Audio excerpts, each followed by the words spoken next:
We're uncovering new information tonight about the suspected shooter and what may have led up to yesterday's deadly encounter at Bass Lake Resort. That is our top story tonight, live at 5. Good evening. I'm Nancy Osborne. And I'm Warren Armstrong. Court documents and investigators are revealing more tonight about the suspect and the victims involved in yesterday's murder-suicide at Bass Lake. The suspect has been identified as Jim Williamson. Authorities found him dead early this morning from a self-inflicted gunshot wound. They say Williamson is responsible for the murders of his estranged wife, Sandy, and her attorney, Judy Soley. Now, we have live team coverage tonight on this investigation. Let's begin with Action News reporter Corin Hoggard, live at Bass Lake. Corin?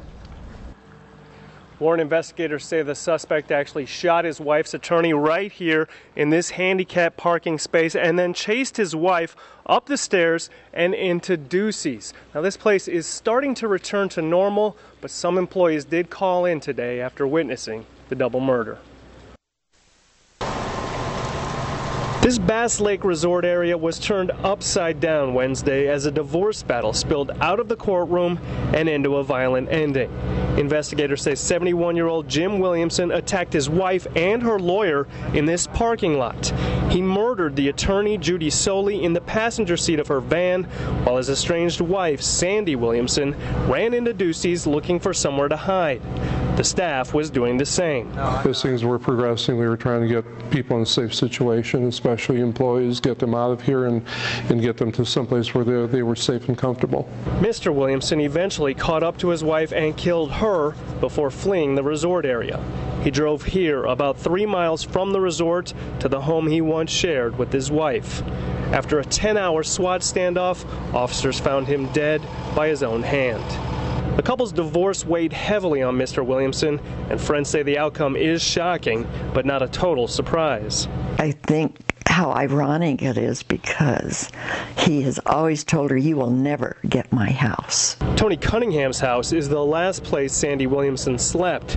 She says Sandy was afraid of what her husband might do, so she spent the night at different places during the divorce trial. When she walked out the door, she just says, "I'm just real peaceful about the whole thing. It's going to go well." Sandy's dog is still at that house looking for a new home. Now, coming up on Action News at 6, we'll hear from some of Jim's friends who actually watched his descent over the last few years. For now, we're live in Bass Lake. Corin Hoggard, ABC 30, Action News. Thank you, Corin. Now, there is more coming to light about the allegations made during the Williams divorce proceedings. Action News anchor Sara Sandrik is live at Madera County Court's Sierra Division in Bass Lake. She continues our team coverage with why Sandra was afraid of her husband and the money issues straining their relationship. Sara?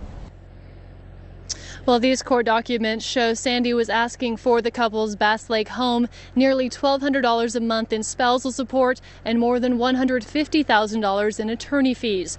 The Williamsons were supposed to return here to court after lunch yesterday, but their lives instead took that tragic turn. Sandy and Jim Williamson had been in court here at the Madera County Sierra Division just before the deadly shooting. But their divorce proceedings began years earlier. Court documents show Sandy first filed for legal separation in 2004 and was granted a restraining order because of fears about domestic violence. But the couple reconciled until 2007 when Sandy filed for divorce and requested a new restraining order. You know, this has been going on for a lot of years. Sandy's pastor did not want to reveal personal details of the couple's relationship, but she did tell Action News Sandy's safety had been a concern in the past. There has been times when she's felt fearful. According to this court paperwork, Sandy was very afraid of her husband. She claimed he had pistol whipped his prior wife and that she had an alarm installed at her house after he moved out. She also said, quote, "I am extremely fearful, so much so that I had my grandson stay on the property with me." The documents also reveal financial fights between Sandy and her estranged husband. This paperwork filed by Judy Soley says the couple's home was once worth more than $1.8 million, but is now worth about $800,000. It also states Jim had taken out a more than $900,000 loan against the home using the forged signature of his wife.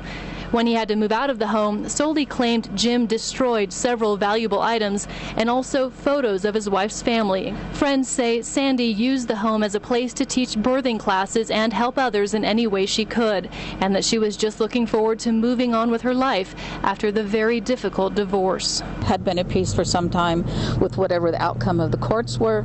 She was trusting God. In one document from 2007, Jim denied ever hurting Sandy. This is just a fraction of the paperwork, though, from years' worth of divorce proceedings. Live in Bass Lake, Sara, Sandrik, ABC 30 Action News.